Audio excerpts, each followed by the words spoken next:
just a bit outside.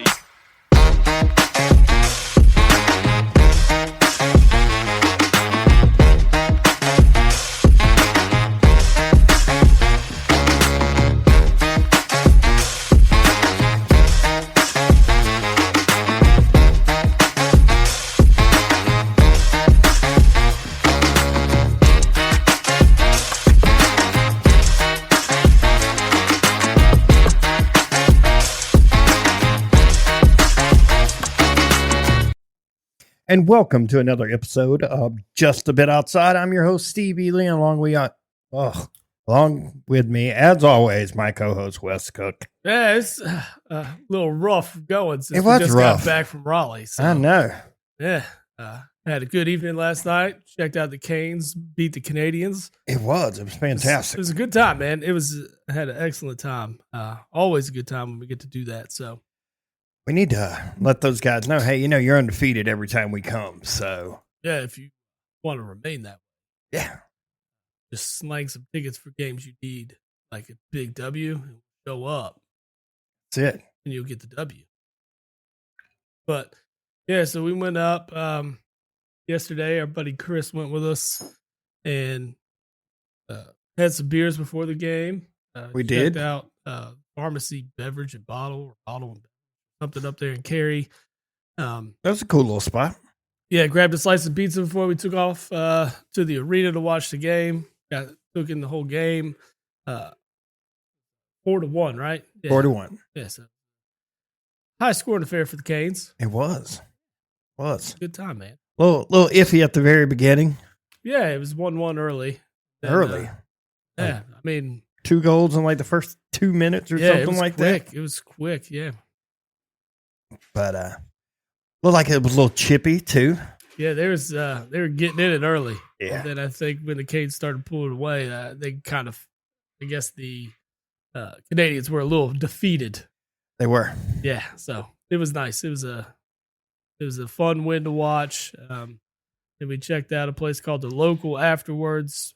Went and grabbed some sandwiches, some more beers. Then we took to the hotel. Yeah, we were in early, relatively speaking. Yeah, it was midnight by the time we got, or a little bit before midnight. Yeah, I think it was like 11:30ish. Yeah, we did well. It allows for us to still enjoy our Saturday and not be banged up. Chris was unfortunate in that case. In that case, absolutely. Yeah, he had to shake off the hangover this morning, but he survived. He made it through. A little of the Gatorade, Pedialyte, and some ibuprofen. Yeah. Maybe a couple of bites of his potatoes and sausage for breakfast, and he took a little nap. He was good to go. Yeah. Man, the breakfast hit me up. I liked it. Yeah, the breakfast was good. I was happy with it. I love a free intercontinental breakfast. Me too. Can't go wrong, man. I'm a big fan. That's why I just love staying at that Hampton Inn every time. Dude, it's good. It's done us right. Done us real well. They got a bar downstairs too, so sometimes we fit that bar before we go out. Or like this time we went to a bottle shop down the road and checked it out. So that was cool. Yeah. So made some bets that didn't work out for us yesterday. No. Very unfortunate. I didn't even check my baseball. Should have probably done that. I lost all of them. You did. I made 3 different parlays across 3 different sports. Me too. I lost. Kentucky didn't do me any favors in college basketball yesterday. Of course, I only got to watch from my phone periodically. But I took them to at least cover, and unfortunately, they just kind of got smacked the whole way. It was a little. From what I saw, all the highlights, it was a little rough. Oh yeah, it was. Just the very lackluster performance from Kentucky yesterday. But beating the same team 3 times in a year is a very difficult thing. That was the one leg that hit me, though. Auburn won, of course. Houston won. Yep. And Ole Miss covered. So I needed Kentucky to cover for that thing to hit. And unfortunately, they did not cover for me. No, we are the masters of being short by 1 leg. Yeah, I was short 1 leg. It was only a 2-leg parlay, but I took the Blue Jays and I took the Mariners to beat the Athletics, and the Mariners got shut out by the Athletics. I saw that. Why? That's supposed to be the easy bet. I know. That's the leg I thought would hit. White Sox. That's a good one to always bet against. Yeah, that's going to be good. Although they won their first game too. It's like, what the hell, man? And then I did miss 2 legs of my 4-leg parlay for that Canes game. I mean, Canes covered. Aho had a goal, but I had Shane to get an assist, who did not. That did not happen. And then, of course, it was 1-1 after the first, and I thought the Hurricanes would be up after the first period. So that did not go well for me on the betting side of things yesterday. It was awful. Yeah, I'm with you, brother. I'm with you. Well, try again today. I will. Yeah, absolutely. I will. We got some games to talk about. So Sweet 16 kicked off on Friday night, or Thursday night. Sorry. Watched a couple of those games. So what was your favorite one to watch so far? Oh, man. I really like what I'm seeing from Duke right now. They are just playing outstanding right now. They are. I mean, Arizona took them to the wire, though. Yeah. So. They need tight. My brother, being a big Duke fan, kind of was letting me know everything about it. He's like, "Oh, did you know that Caleb Love played Duke like 10 times?" And I'm like, "Yeah, he was out of Carolina for a few years." Yeah, of course. Right. And then he went to, attempted to go to Michigan, landed in Arizona, which he's played really well. He was Pac-12 Player of the Year last year. Right. Yeah, so. He's done well for himself over there. But yeah, Duke eked that one out over Arizona. So they move on to play Alabama, who absolutely dismantled BYU. I was watching that game, and it just wasn't close for the most part. Bama got up over 10. I think they got up as much as, I want to say it was 15, 16 at one point, and that's when I turned it. Of course, they finished by winning by a lot more. But yeah, they just dismantled BYU. Their offense, when it's clicking, Alabama is one of the best in the country. They were clicking the other night. Yeah, they absolutely 25 3-pointers. Yeah, they were. I mean, they were draining everything they put up. They were hot.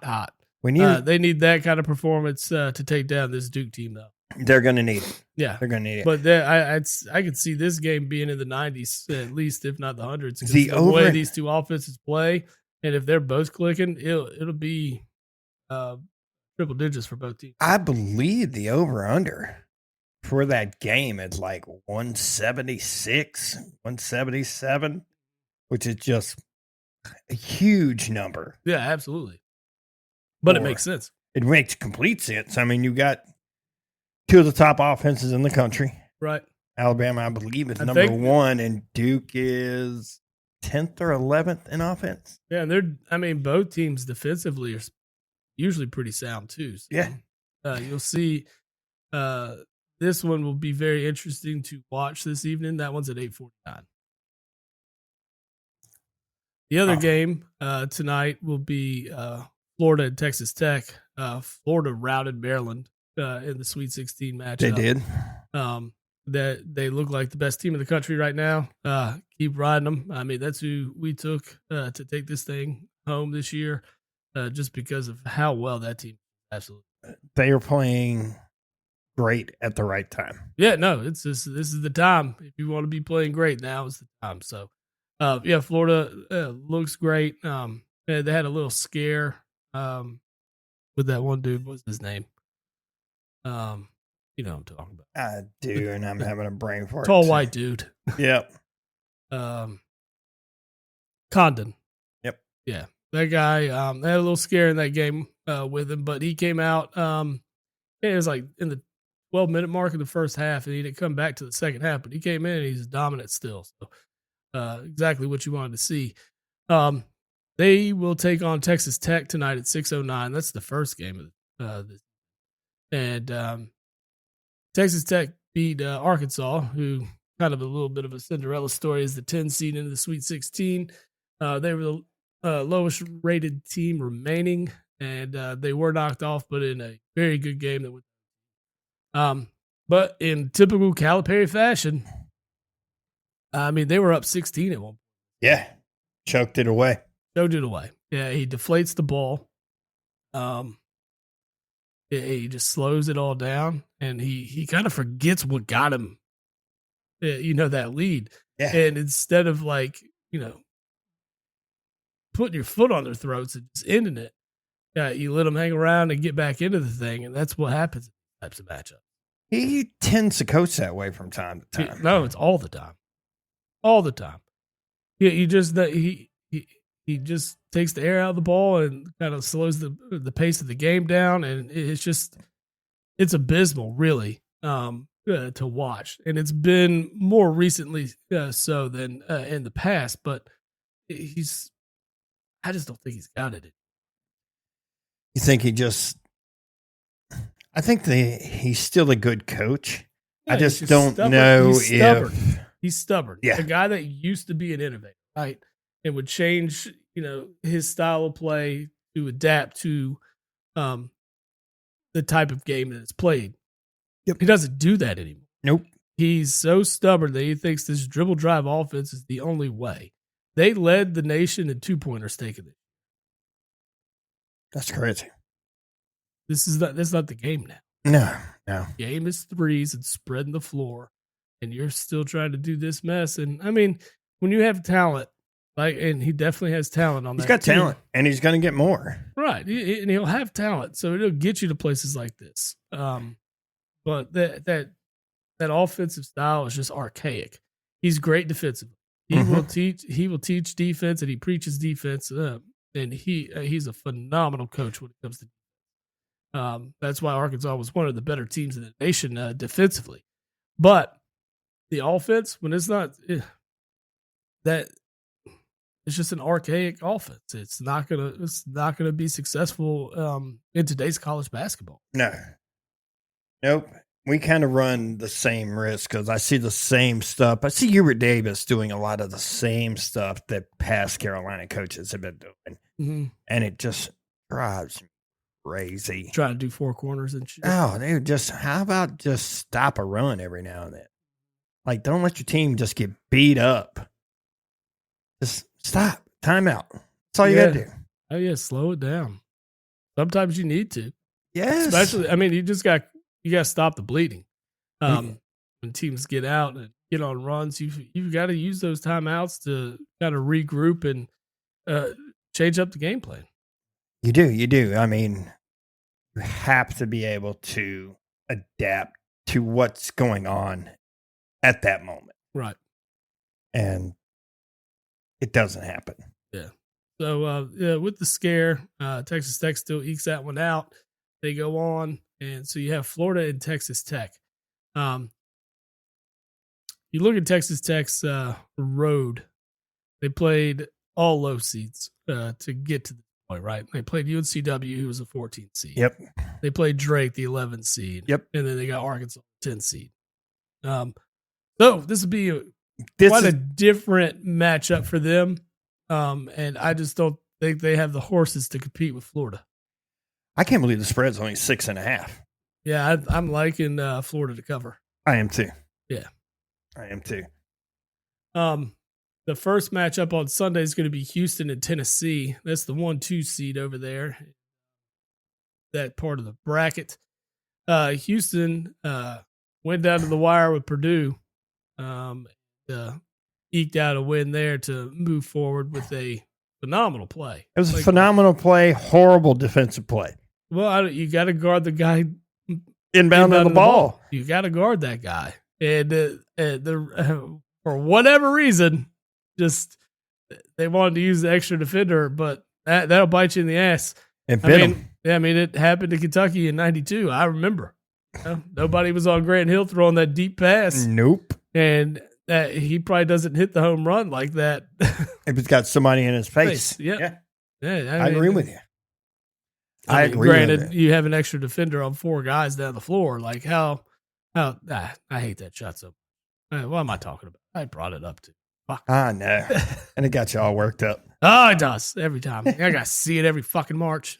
You do. They show it like 15 times during the tournament. At least. It's just, I've had to relive it ever since that day. Well, I mean, that shot and UConn that beat Clemson with that corner three with time expiring. I think that might be one. And then, of course, you have to relive the Villanova buzzer beater for a fucking national title. That's the one that hurts because no one guarded him. No one. There was nobody within 5-6 feet of him. Yeah. And you just let him come right down and shoot. It's like, come on. You got to be up on him.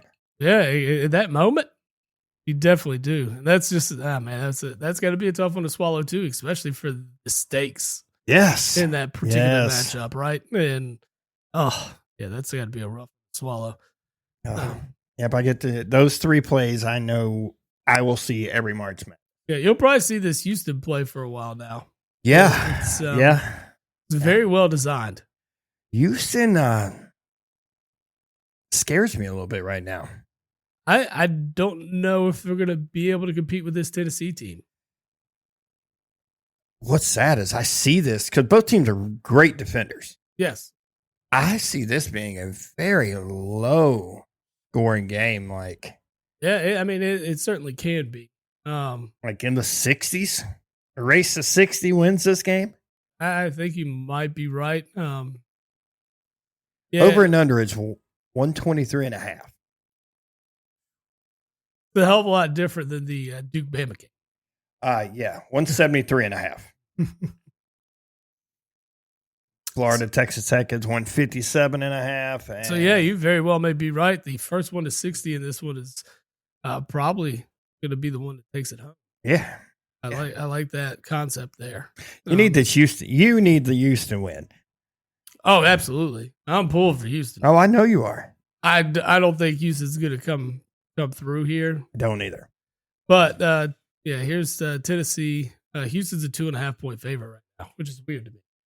I'm taking Tennessee plus 2.5 all day on it. Yeah, I'm not. I want Tennessee to lose. I'm just going to take Houston money line just because that's what I want to happen. But Tennessee moves forward. Of course, they beat Kentucky last night in a game that they really didn't have to sweat through. Yeah. Tennessee hit the ground running in this game and ran Kentucky off the floor by halftime, and they were able to just kind of coast to the win based upon everything they did. Just Kentucky was unable to close the gap with them, and just wasn't really able to make it a game. Yeah, the guys didn't appear to be ready for it, which is kind of strange. You just figure with the amount of leadership and veterans on that team that you get something better, and you would figure you have a little bit of like confidence in this game because you beat this team twice already, so you know you could do it. Yep, I don't know where it fell apart. That game was on while we were so I at was the game, peeking at it periodically, but it just wasn't a game enough to keep me interested after halftime. So I kept peering back at it, and it kept getting lit down every time I looked back at the game, and just unfortunate events for him. But I mean, for Mark Pope. Great year, great first year. Everything that he did to put this team together in such a short period of time and make it to the Sweet 16. Phenomenal work out of Mark Pope. I can't wait to see what he does. Yeah, he did. He done a fantastic coaching job this year. Yeah. For first year on the job. I mean, he did a good job at BYU last year, so it doesn't surprise me. No. I say it doesn't surprise me. It was a little surprising because I didn't expect that good that quick. Yeah. Like I thought that they could still be decent. I thought they were still a tournament team. I thought this would have been a down year where we were an 8 seed. I really figured, I mean, we did lose 12 games all year, but to have a winning record in the SEC for as strong as it was. Yeah. Yeah. I mean, it says a lot. And I couldn't be more proud of this team and what they've done this year. So phenomenal work out of those guys. Much appreciated. Just an awesome year. And the final matchup in the Elite Eight is going to be Auburn against Michigan State. That'll be Sunday evening at 5. Auburn took down Michigan fairly easily. It was close early, and they finally started pulling away. Yeah, pulled out. And again, Auburn looks like on any given day they could be the best team in the nation too. They have that ability, and then you see, you'll see games where it's just like, yeah, you're shocked at the performance. Yes, you're curious as to what's happened. Like, what is going on? Mm-hmm. Like, this is not your normal team, Bruce. And it just, like, what happens? I mean, the Alabama game at the end of the year was just insane. Yeah. But I still like Auburn in this matchup. I think I do too. Michigan State took down Ole Miss. Yeah. At the end of the game, which is actually replaying right now on our TV. Yep. But yeah, Michigan State was our pick here too. Yep. And here they are. A lot of chalk. A lot of chalk in this tournament. You got 1-2 matchup, 1-2 matchup, 1-2 matchup, 1-3 matchup. So a lot of chalk here. And, we discussed it this morning, and there's a lot to be said for what you said was NIL is going to kind of create this. Yeah. And, I haven't really dove into it the way you had like that, and it makes a ton of sense. You're talking about these smaller schools. They're just not going to be able to afford the guys like the bigger schools can. And they're going to hop ship, man. And what was it? Florida Atlantic you were talking about. That team last year. 4 of their 5 starters were playing in the Sweet 16 for other teams. Yeah. It says a lot for them. We also looking, I think I saw 1,700 players are in the portal right now. 17. See, that does need to calm down. That 100%. Yeah, and I mean we've discussed it before. There's ways to do this, right? There is contracts, caps, and caps, salary cap, right? That will control everybody bouncing from school to school to school. And we saw it in football, right? And so we're seeing it now in college basketball as well. Team goes for 1 year and then hit the transfer portal again. Let's see how much more money I can get somewhere else. And Carolina's feeling it. Elliot Cadeau jumped in the portal. Yeah, it's tough, man. You just don't want to. You want to grow with these guys, like you want to see their development and their progress, and you want to see it done with your team. You don't want to follow them elsewhere. Nope. You want to watch them grow up in your program, and you want to root for them for 3 or 4 years. Yep. There was only one team in the Sweet 16 that had all 5 starters that started at that program. One. The BYU? Nope. Purdue. That makes sense. Purdue was one. There were 2 teams that had 4 starters that started with them, and it was Duke and Houston. Ah. But I mean, you got to think most of Duke stuff are freshmen. So yes, exactly. They're a very young team. I think that's a huge advantage for Alabama. I'm going to take Bama in that matchup. That's what I think is going to go through. I know we put Duke in our Final Four, but watching both teams and just seeing the types of performance that Bama's put together here recently, especially their most recent one against BYU, this team they come out shooting like that. It's going to be tough to beat them. Yeah. So I'm going to be a fan of Bama against Houston in the Final Four, just because fuck Tennessee. And then we're going to have Florida and Auburn. And yeah, that would put 3 teams in the Final Four from the SEC. So do you want to say? Because I still don't think it's going to end up being 3. I think Florida goes. I still like Tennessee to go. Rick Barnes is a choke artist. We'll see. We'll see tomorrow. He's a choke artist. We will find out tomorrow. We will find out. That's what I'm saying. We'll find out tomorrow. That'll be fucking jokes. I still kind of like Duke against Alabama. That one's a toss-up. I'm simply picking Alabama based upon the leadership they have on that team, the experience they have on the team, and it just in comparison to Duke's inexperience here. Oh, right? yeah. So Absolutely. I get where you're coming from. That's where I'm going with. That's why I want to go with Bama. Does not mean Duke can't overcome this and beat them, because they absolutely have all the talent in the world to do so. Well, my issue with Alabama in that game is you don't have 2 games in a row like that. No, usually you don't. You usually have that game, and then you have like the game where off. That's it. You shot your wad here, buddy, and now it's like, oh god. Yep, that's kind of what I feel. Yeah, and that, I mean, it very well could be, and Duke could run them out of the gym too, especially if they run cold. I don't think they're going to run incredibly cold, but they probably won't run nearly as hot as they did against BYU. But that's one game on that floor, and they can play. They get to play Duke here on the same floor again. It just could be a rhythm they could ride through. It could be. I don't like Duke, so I'm just going to pick Bama anyway. I know that. I'm not a Duke fan either. But I mean, I would love for an all SEC Final Four, but fuck Tennessee. Yeah. I'll say it again. Fuck Rick Barnes. I know. We've had many Rick Barnes arguments. I still think he's a good coach. He's got a lot of wins. One Final Four in his entire career. One. Okay. I mean, Mark Hughes only got 2?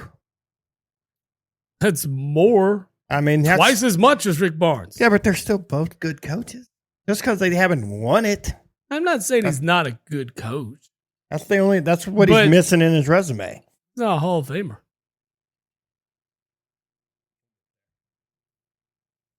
He'll get there. There's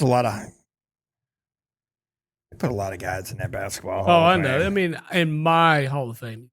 He's not a Hall of Famer. He's just not. He hasn't done it. I mean, I believe Rick Majerus is in the Hall of Fame, too. He made the Final Four twice. With Utah. And he made a final. So, I mean, these resumes you point out, all better than Rick Barnes. Just slightly. Still better than Rick Barnes. Rick Barnes will get there, man. He'll get there. Man, just because he went to Carolina does not mean you have to be this. He's not a Carolina guy. Didn't he go to Carolina? Nope. He started coaching at Clemson. Oh, yeah, I do remember that. But I thought he went to Carolina. Nope. He's not Carolina. Is he from North Carolina, though? Yeah, he's from like High Point or somewhere. That's right. Yeah. And he went to some small school. I'm looking it up right now. I want to know. Okay. Can't remember. I do know he's from like High Point. Yeah, I'm going to say you're going to get a matchup of Auburn and Florida likely. I do like Michigan State, though. He was born in Hickory. North. And he went to Lenore Ryan. That's in Hickory. Yep. Okay, that makes sense. His actual first head coaching job was at George Mason. And then he was a head coach at Providence for a couple of years. Huh. I did not know the Providence stuff. I should have remembered that. Providence to Clemson to Texas, Tennessee. Yep. All right. And the crazy part is, how many coaches has Texas had since he left? They're going on number 3 or 4. Yeah. All right. So what's your Final Four? What do you got? Because I'm changing my pick from Michigan State. I'm going to say Auburn. I'm going to go Auburn, Florida, Houston, Alabama. I'm going to stick with my Final Four that I picked on my bracket. I've got Michigan State, Tennessee, Duke, Florida. That's what I got. But at the same time, that Alabama-Duke game, it's going to be a banger. Oh, it's going to be so good. I am tuned in tonight, buddy. I like all the matchups except for the Florida-Texas Tech. If I think one's going to get out of hand, that's going to be the one. I think that's the one that gets out of hand. And if it gets out of hand the other way, holy crap. Oh, yeah. Then, all right. That'd be shocking. It would be very shocking. Michigan State is going to battle this. Auburn's a 4.5-point favorite. I'm taking Michigan State to cover, definitely. I think defensively they're going to be able to kind of slow them down and be able to kind of keep it a much lower scoring affair. It's what Izzo knows. It's what he does well. I mean, Izzo is probably the best coach left. I feel, in this group. Yeah. I mean, he's definitely the longest tenured. And Yeah, the most experienced. Yeah. On the big stage. 100%. So he knows what he's doing. Oh, yeah. He adapts well. He makes adjustments on the fly he's very well. He's done a great job with this team all year, too. Yeah. I mean, this team wasn't even preseason ranked. Yeah. And they finished with a 2 seed. Yeah. So, I mean, he's done a fantastic job, which I still don't know how you doubt Tom Izzo ever. Yeah, you can't. You just can't. He's good. Yeah. I'm just really surprised that he stayed at Michigan State this long. Well, I mean, he built that program. I mean, I know Magic was there in the late 70s and stuff, but what he's done there, it's just been fantastic. No, he's been a Hall of Fame coach.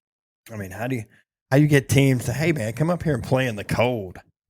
Yeah, I think the matchup between Broom and Kohler in that matchup's going to be interesting.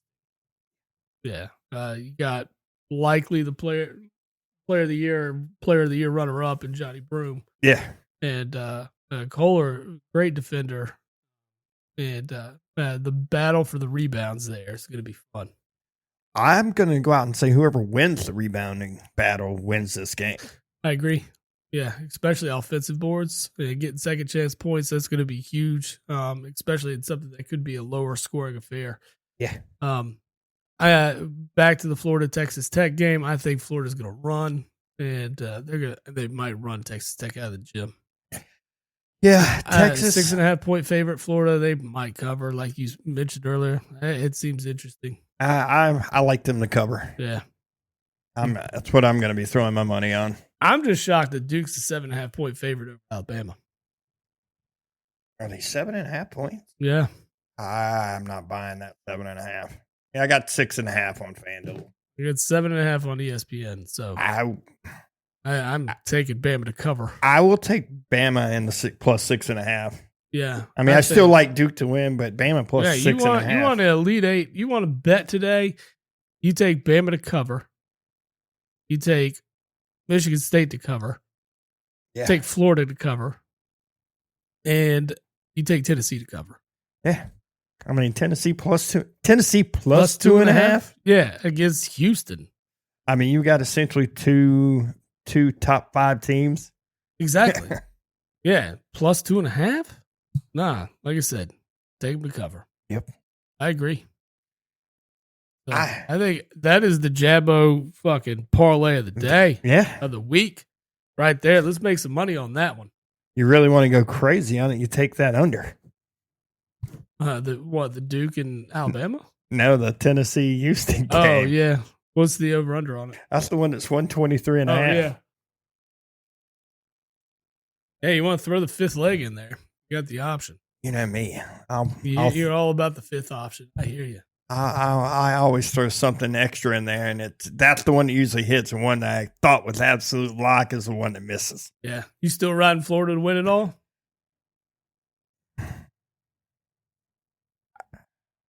Right now? I know in the Jabbo one, we took Florida. Yep. I still think it's going to be Florida and Duke in the final. Very well could be. I mean, it's they're both very talented. Or did they meet? And would they meet in the Final Four? No, they'd meet in the final. Yeah, I like that as the final. Every team that's in here has the capability to win it. I think Texas Tech by far is number 8 on this list. Yeah, absolutely. But 1 through 7 can win it, and it wouldn't surprise me. None of them would surprise me. None. Texas Tech would be the surprise. That would be. And they're a 3 seed. Exactly. No, but any of these other teams that remain, it's up for grabs. Absolutely. All of them are capable of winning it. And I mean, they're just good. Good. And we're not talking like, usually in years past, you've got, in all reality, you've got 4 or 5 teams that you can say it's probably going to come out of that group. Yes. This year it started off very wide. Yeah, and anybody in the top 15 could have won. Yeah, and it's remained pretty wide. Yes. And so now it's shrinking. Yep. And we're down to 7. And there's 7 teams that could really win this thing. Yeah, I mean, sorry, Texas Tech fans, but no, I don't think. I think if they looked at it, their heart of hearts too, they know this is not necessarily a Cinderella ride because you're a 3 seed, but you just know you are the least talented out of all 8 out of and all these schools. The team has grit though. They get at it and they are gritty. Get a win. They are gritty. They play tough defense. Yes. I mean, if they can find a way to slow Florida down. Yeah, I mean, if you do that, I mean, you could be in it and you can find your way to the Final Four. I just don't.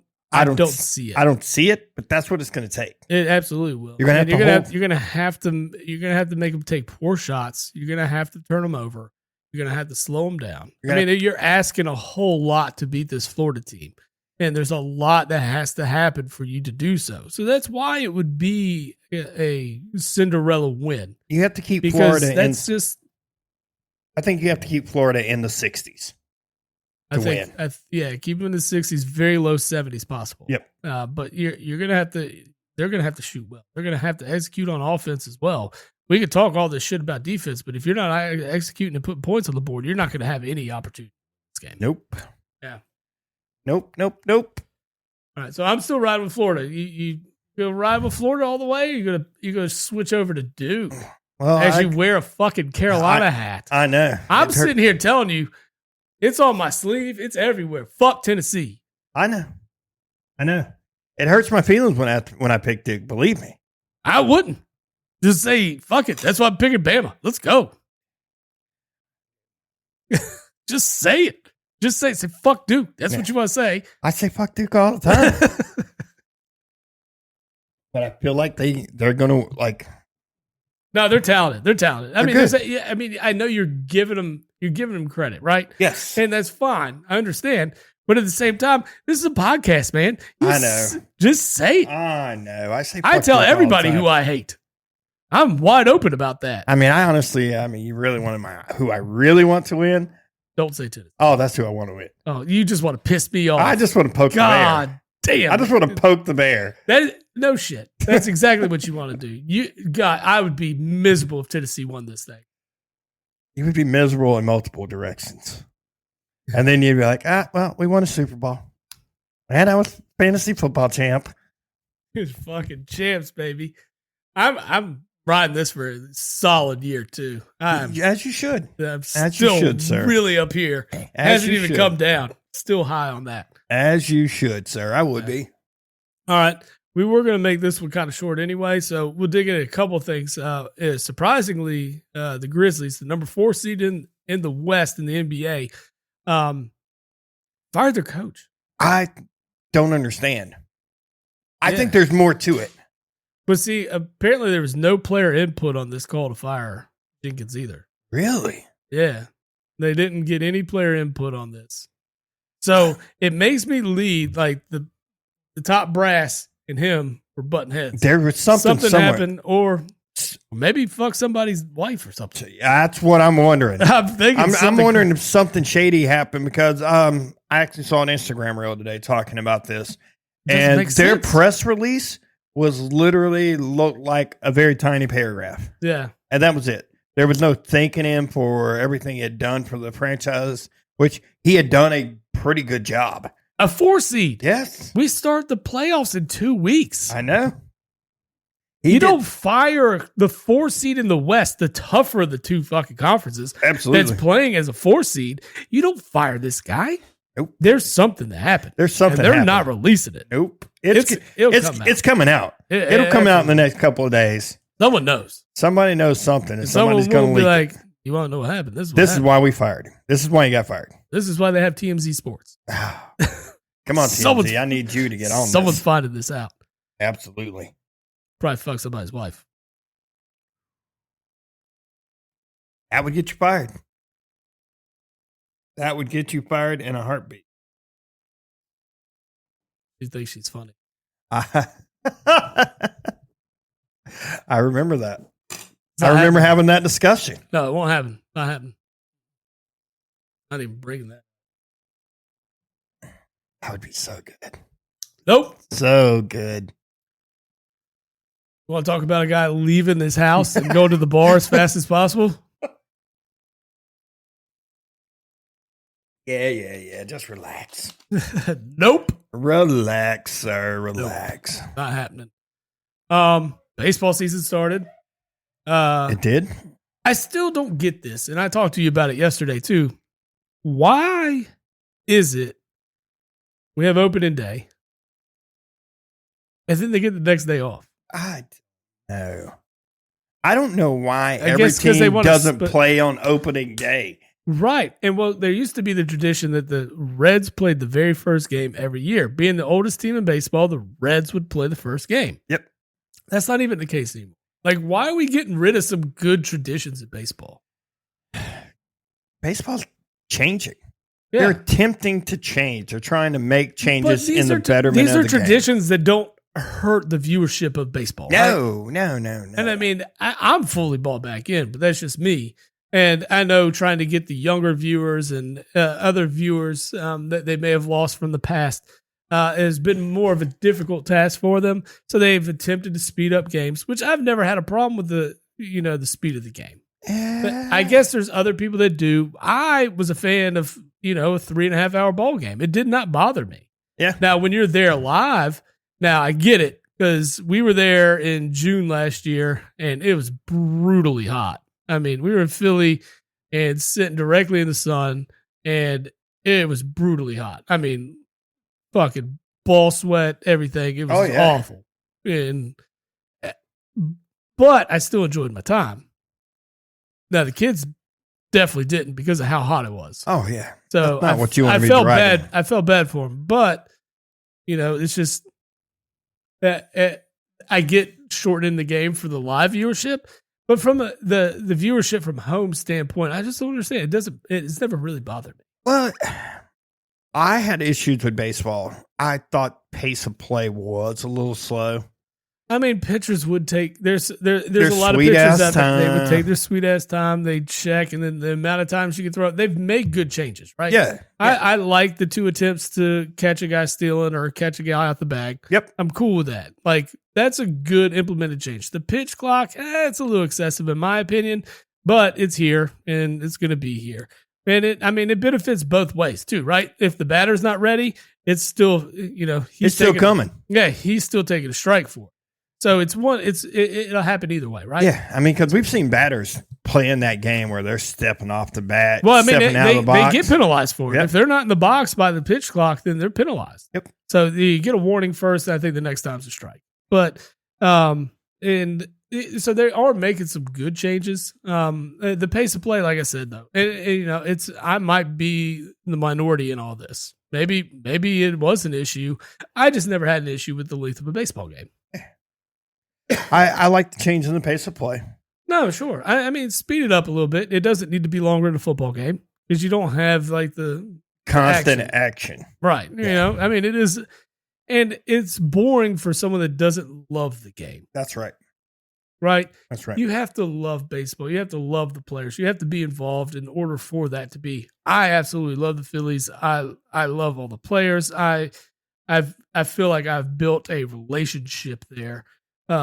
Within myself with these guys. So I know them, I love them, and I want them all to succeed. So, but I will also curse them. Oh yeah. Constantly. I've been here. I've seen you do it. Yeah, I do it, Seen you do it. I mean, 2 years ago, I cursed Castellanos for how bad he played in the playoffs. And last year I praised him because he was the only one that played well in the playoffs. Mm-hmm.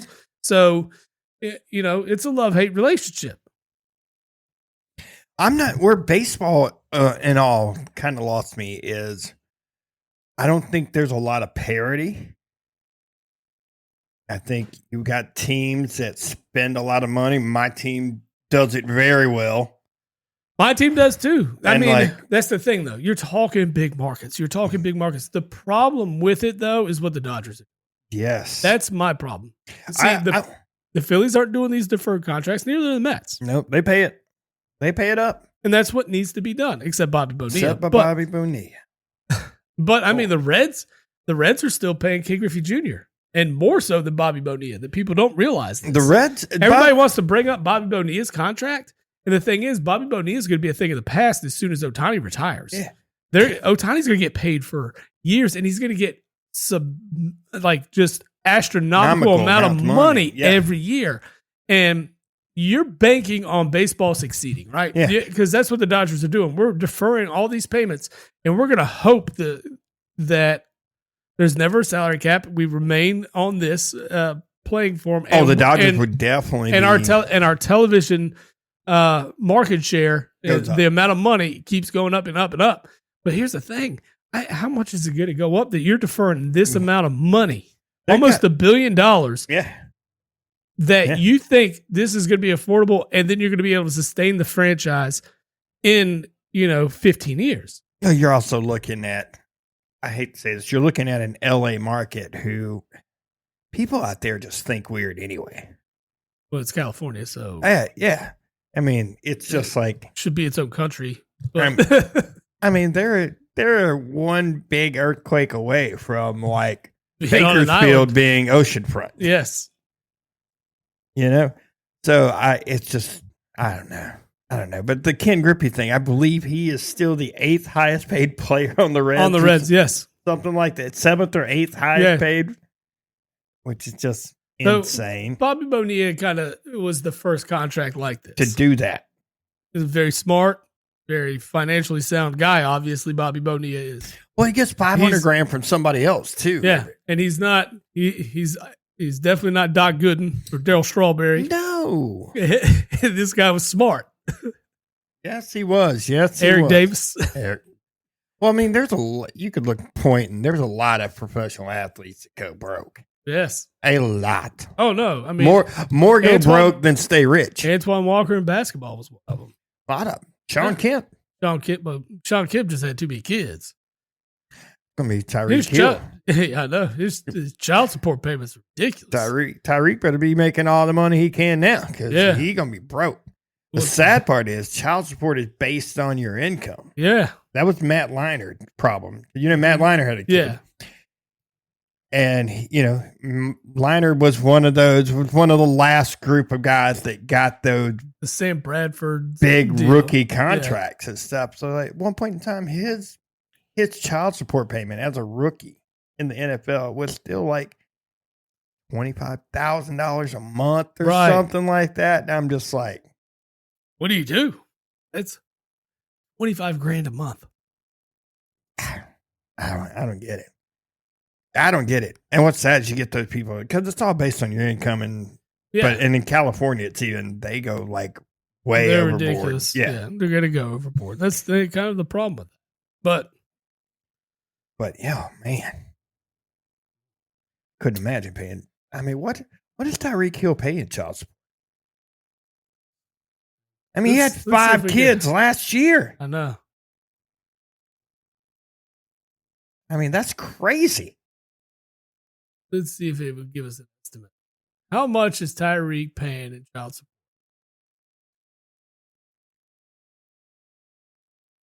One of his kids gets $10,000 a month. Okay. That's just one. So we'll just say on average, if all of them getting $10,000. Taking pros, pull up. And there's $14,000 a month for another one. Okay. We're at roughly 25 right now. They had another one that was only getting $2,500 a month. What'd that mama do? She ain't doing something right. Right. So I think in all, got to be close to $40,000 a month, $50,000. Yeah, I think because he's still with one of them. Here's someone estimates he spends $702,000 a year. That's crazy. That's insane. $702,000 a year in child support. Come on, bro. You could be wrapping it with a colored and flavored condom. Flavored condom. What is there a more useless? I don't know, dude. That was just I still don't know. I'm sorry that I even know that now. Thank you, gas station. I know. Condom dispenser. Why are you gonna put that right over the urinal? That's what I was reading. I mean, that's what you're going to read. Yeah. That's why they put advertisements over the urinal. You start looking at it, like, oh. Okay. Yeah, I get it. But man, I did not know that the colored ones were flavored till today. What's the point of a flavored condom? I don't get it. If somebody could let us know what the point of a flavored condom is. Hit us in the chat or hit us up on the website or something. Like, tell me, what is the point of that? Like, it just seems like a waste. Exactly. Just a waste. Doesn't make sense to me. Oh, well. I don't know whose idea it was. Strawberry flavored condom. Yeah. Got the new idea. Here I am at Trojan. Like, hey, this guy, new ideas. Let's go. How come these things don't have flavors? Yeah, we should have flavors on our condoms, obviously. Because, a lot of people are sticking those in their mouth. Weird. That's super safe sex. Ooh, it's overly safe. You got to wear a condom for a blowjob. I mean, man. Lord. Got so many things I can say about that. And they're all not PG. Hell, they're all not even R. Lord. Jeez. Man, how we digress sometimes. I mean, it was a funny discovery by you today. It was.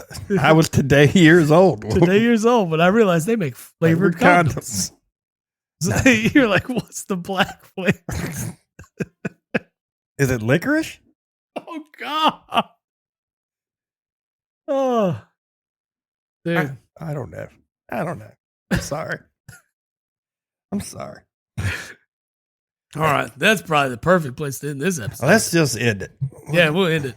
We got more sports coming at you next week. We appreciate all of you. We hit no advertisements today. Nah.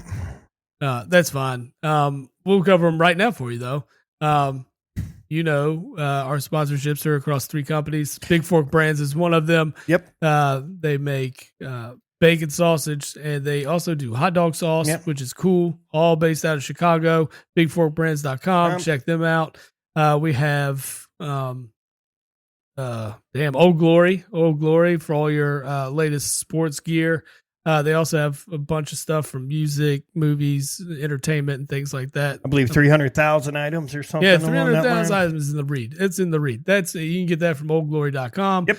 And then we also have Good Feels. Getgoodfeels.com. That's your cannabis seltzer. When you need good feels, go there, swoop them, and they're going to relax you, make you feel good, get you settled in the couch and watch all these games tonight. It will. Because that's what we're doing. That's the plan. Yes, sir. Well, it's been an episode. Go Canes. They definitely tore it up last night. Yep. Thank you, Canes. Yes, 100%. So it's been an episode. Yes, sir. We ran through this one under an hour. That's got to be a record. Yeah. All right. And whatever you do, don't get any flavor condoms. Yep. That's it. See ya. Post-game show is brought to you by